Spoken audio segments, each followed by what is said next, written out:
ओम शांति। 2 अप्रैल 2026 की साकार मुरली। मीठे बच्चे, बाप की यह वंडरफुल हड्डी अर्थात दुकान है जिस पर सब वैरायटी सामान मिलता है। उस हड्डी के तुम मालिक हो। प्रश्न: इस वंडरफुल दुकानदार की कॉपी कोई भी नहीं कर सकता है, क्यों? उत्तर: बाबा कहते, क्योंकि यह स्वयं ही सर्व खजानों का भंडार है। ज्ञान का, सुख का, शांति का, पवित्रता का, सर्व चीज़ों का सागर है। जिसको जो चाहिए वह मिल सकता है। निवृत्ति मार्ग वालों के पास यह सामान मिल नहीं सकता। कोई भी अपने को बाप समान सागर कह नहीं सकते।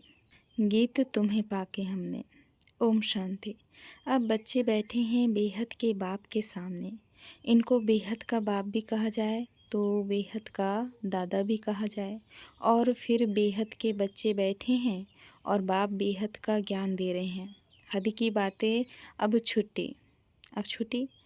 अब बाप से बेहद का वर्षा लेना है। यह एक ही हड्डी ठहरे। मनुष्यों को पता नहीं है कि हम क्या चाहते हैं। बेहद के बाप की हड्डी तो बहुत बड़ी है। उनको कहा जाता है सुख का सागर, पवित्रता का सागर, आनंद का सागर, ज्ञान का सागर। कोई दुकानदार होता है तो उनके पास बहुत वैरायटी होती है। तो यह है बेहद का बाप। इनके पास भी वैरायटी सामान है। क्या क्या है? बाबा ज्ञान का सागर है, सुख का, शांति का सागर है। उनके पास यह वंडरफुल अलौकिक सामान है। फिर गाया भी जाता है सुख करता। यह एक ही दुकान ठहरी और तो कोई का ऐसा दुकान है नहीं। ब्रह्मा विष्णु शंकर के पास क्या सामान है? कुछ भी नहीं। सबसे ऊंचा सामान है बाप के पास, इसलिए उनकी महिमा गाई जाती है। तमेव मातश्च पिता, ऐसी महिमा कभी किसकी गाई नहीं जाती। मनुष्य शांति के लिए भटकते रहते हैं। कोई को दवाई चाहिए, कोई को कुछ चाहिए। वह सब हद की दुकान है। सारी दुनिया में सबके पास हद की चीज़ें हैं। यह एक ही बाप है जिसके पास बेहद की चीज़ें हैं। इसलिए उनकी महिमा भी गाते हैं कि पतित पावन है, लिबरेटर है, ज्ञान का सागर, आनंद का सागर है। यह सब वैरायटी वखर अर्थात समान है। लिस्ट लिखेंगे तो बहुत हो जाएगी। जिस बाप के पास यह चीज़ें हैं तो बच्चों का भी हक है उन पर, परंतु यह किसी की बुद्धि में नहीं आता कि जब ऐसे बाप के हम बच्चे हैं तो बाप की चीज़ों के हम मालिक होने चाहिए। बाप आते भी हैं भारत में। बाप के पास जो सब चीज़ें हैं वे ज़रूर ले आएंगे। उनके पास लेने लिए तो जा नहीं सकते। बाप कहते हैं मुझे आना पड़ता है। कल्प कल्प कल्प के संगम पर मैं आकर तुमको सब चीज़ें दे जाता हूँ। हम जो तुमको वाखर अर्थात सामान देता हूँ वह फिर कभी नहीं मिल सकता। आधा कल्प के लिए तुम्हारे भंडारे भर जाते हैं। ऐसी कोई अप्राप्त वस्तु नहीं रहती जिसके लिए पुकारना पड़े। ड्रामा प्लान अनुसार तुम सब वर्षा लेकर फिर धीरे धीरे सीढ़ी उतरते हो। पुनर्जन्म भी जरूर लेना पड़े। 84 जन्म भी लेना है। 84 का चक्र कहते हैं परंतु अर्थ नहीं समझते। 84 के बदले 84 लाख जन्म कह देते हैं। माया भूल करा देती है। यह अभी तुम समझते हो, फिर तो यह सब भूल जाएंगे। इस समय वखर लेते हैं, सतयुग में रजाई करते हैं, परंतु उन्हों को यह पता नहीं रहता कि यह रजाई हमको किसने दी। लक्ष्मी नारायण का राज्य कब था? स्वर्ग के सुख गाए भी जाते हैं। सब किस्म के सुख देते हैं। इससे जास्ती कोई सुख होता नहीं। फिर वह सुख भी प्रयलोप हो जाता है। आधा कल्प के बाद रावण आकर सब कुछ छीन लेता है। किसको गुस्सा करते हैं तो कहते हैं तेरी कला काया ही खत्म हो गई है। तुम भी जो सर्वगुण संपन्न 16 कला संपूर्ण थे वह कलाएं सब खत्म हो गई है। एक बाप की सिवाय और कोई की इतनी महिमा नहीं है। कहते हैं ना पैसे हो तो लाड़काना घूम कर आओ। तुम विचार करो कि स्वर्ग में कितना अकीचार धन माल था। अभी वह थोड़ी है, सब गुम हो जाता है। धर्म भ्रष्ट क्रम भ्रष्ट बन जाते हैं तो धन माल भी गुम हो जाता है, फिर नीचे गिरने लग पड़ते हैं। बाप समझाते हैं तुमको इतना धन दिया, तुमको हीरे जैसा बनाया, फिर तुमने धन माल कहाँ गंवा दिया। अब फिर बाप कहते हैं कि अपना वर्षा पुरुषार्थ कर लो तुम जानते हो कि बाबा हमको फिर से स्वर्ग की बात सही दे रहे हैं और कहते हैं, हे बच्चे, मुझे याद करो तो तुम्हारे ऊपर जो कट है वह निकल जाए। बच्चे कहते, बाबा हम भूल जाते हैं। यह क्या? कन्या जब शादी करती है तो पति को कभी भूलती है क्या?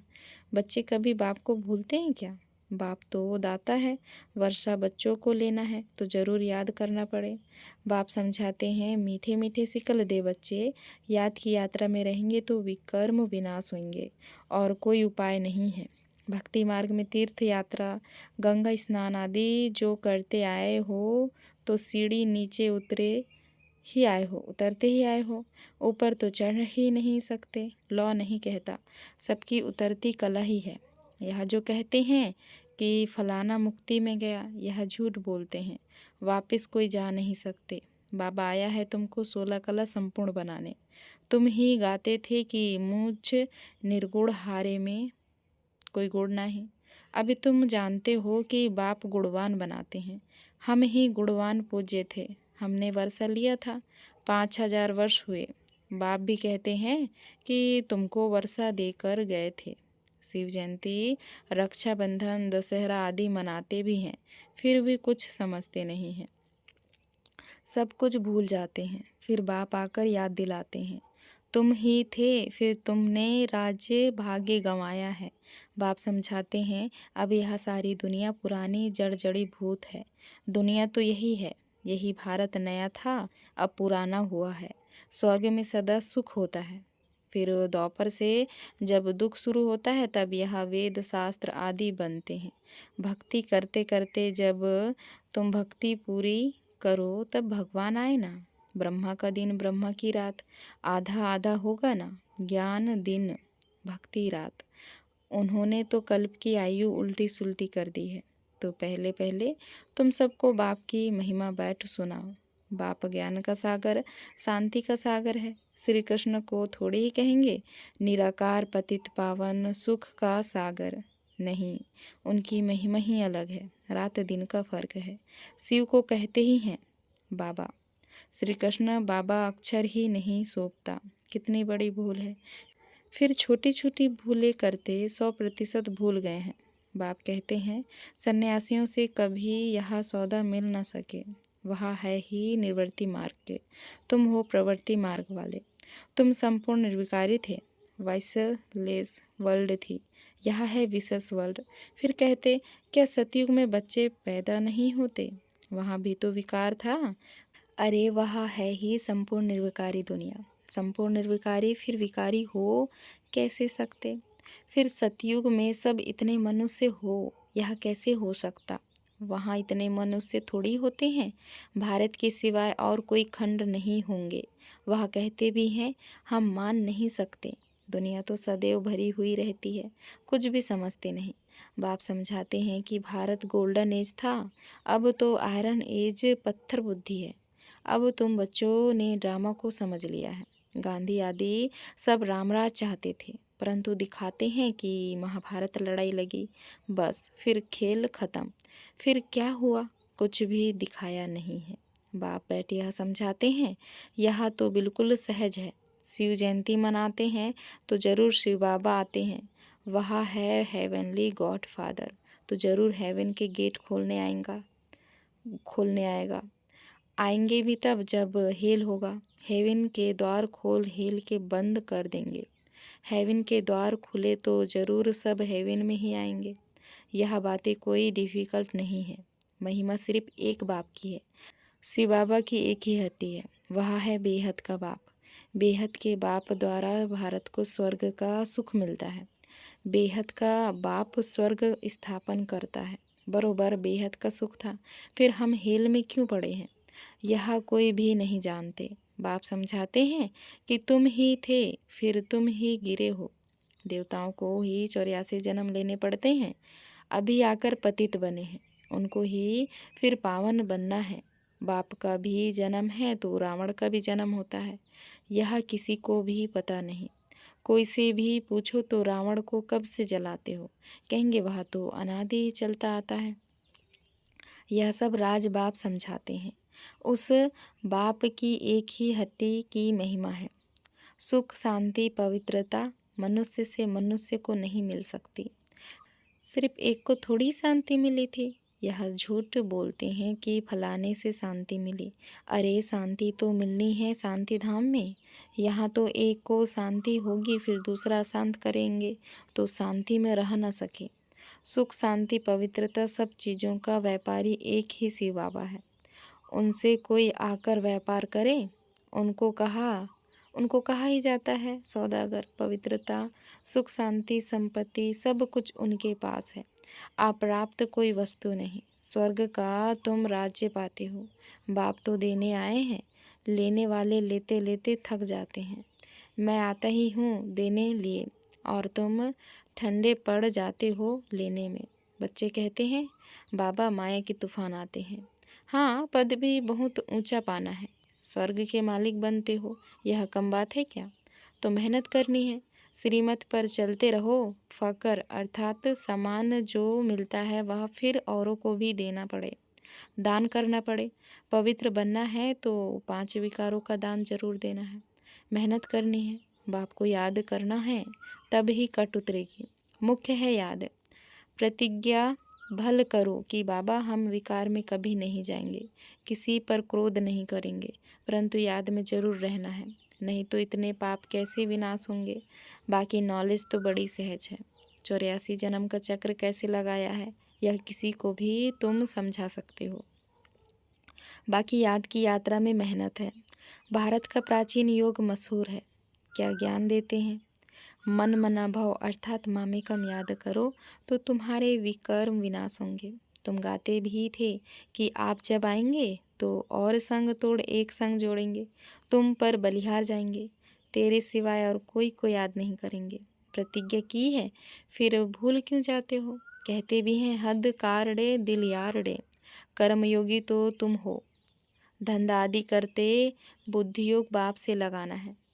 मासुक बाप खुद कहते हैं तुम आशिकों ने आधा कल्प याद किया है, अब मैं आया हूँ, मुझे याद करो। यह याद ही घड़ी घड़ी भूल जाते हैं, इसमें ही मेहनत है। कर्मतीत अवस्था हो जाए तो फिर यह शरीर ही छोड़ना पड़े। जब राजधानी स्थापन हो जाएगी तब तुम कर्मतीत अवस्था को पाएंगे। अभी तो सभी पुरुषार्थी हैं। सबसे जास्ती मम्मा बाबा याद करते हैं। सूक्ष्म वतन में भी वे देखने में आते हैं। बाप समझाते हैं मैं जिसमें प्रवेश करता हूँ वह बहुत जन्मों के अंत वाला जन्म है। वह भी पुरुषार्थ कर रहे हैं। कर्मातीत अवस्था में अभी कोई पहुँच नहीं सकते। कर्मातीत अवस्था आ जाए तो फिर यह शरीर रह नहीं सकता। बाबा तो बहुत अच्छी रीति समझाते हैं। अब समझने वालों की बुद्धि पर है। हेवनली गॉड फादर एक ही है, उनके पास ही ज्ञान का सार वाखर है, वही जादूगर है और कोई से सुख शांति पवित्रता का वर्षा मिल ना सके। बाप बहुत अच्छी रीति समझाते हैं। बच्चों को धारण कर और धारण कराना है। जितना धारणा करते हैं उतना वर्षा लेते हैं। दिन प्रतिदिन बहुत तारावटी माल मिलता है। लक्ष्मी नारायण देखो कितने मीठे हैं, उन जैसा मीठा बनना चाहिए। अच्छा याद प्यार लेते हैं। मीठे मीठे सिकल दे बच्चों प्रति माता पिता बाप दादा का याद प्यार और गुड मॉर्निंग। रूहानी बाप की रूहानी बच्चों को नमस्ते। और कोई भी सत्संग में ऐसे कहते हैं क्या? यह हमारी बिल्कुल ही नई भाषा है जिसको स्पिरिचुअल नॉलेज कहा जाता है। अच्छा, धारणा के लिए मुख्य सार। पहला पॉइंट, बाप द्वारा जो सुख शांति पवित्रता का वाखर मिला है वह सबको देना है। पहले विकारों का दान दे पवित्र बनना है, फिर अविनाशी ज्ञान धन का दान करना है। दूसरा पॉइंट, देवताओं जैसा मीठा बनना है। जो बाप दादा से प्रतिज्ञा की है उसे सदा याद रखना है और बाप की याद में रहकर विकर्म भी विनाश करने हैं। वरदान है आज का, निमित्तपन की स्मृति द्वारा अपने हर संकल्प पर अटेंशन रखने वाले निवारण स्वरूप भव। विस्तार है, निमित्त बनी हुई आत्माओं पर सभी की नज़र होती है, इसलिए निमित्त बनने वालों को विशेष अपने हर संकल्प पर अटेंशन रखना पड़े। अगर निमित्त बने हुए बच्चे भी कोई कारण सुनाते हैं तो उनको फॉलो करने वाले भी अनेक कारण सुना देते हैं। अगर निमित्त बनने वालों में कोई कमी है तो वह छिप नहीं सकती। इसलिए विशेष अपने संकल्प, वाणी और कर्म पर अटेंशन दे, निवारण स्वरूप बनो। स्लोगन: ज्ञानी तू आत्मा वह है जिसमें अपने गुण व विशेषताओं का भी अभिमान न हो। ये व्यक्ति सारे महान बनने के लिए मधुरता और नम्रता का गुण धारण करो। मधुरता का गुण जीवन में तब आएगा जब अपनी व दूसरे की बीती को न देख अंदर के संस्कारों को सरल व नम्रचित्त बनाएंगे। सरलचित्त आत्मा का गुण है ही मधुरता। उनके नयनों से मधुरता, मुख से मधुरता और चलन से मधुरता प्रत्यक्ष रूप में देखने में आती है। मधुरता और नम्रता इन दो विशेष धारणाओं से सदा विश्व कल्याणकारी, महादानी, वरदानी बन जाएंगे और सहज ही स्नेह का सबूत दे सकेंगे। अच्छा, ओम शांति। शुक्रिया बाबा, शुक्रिया।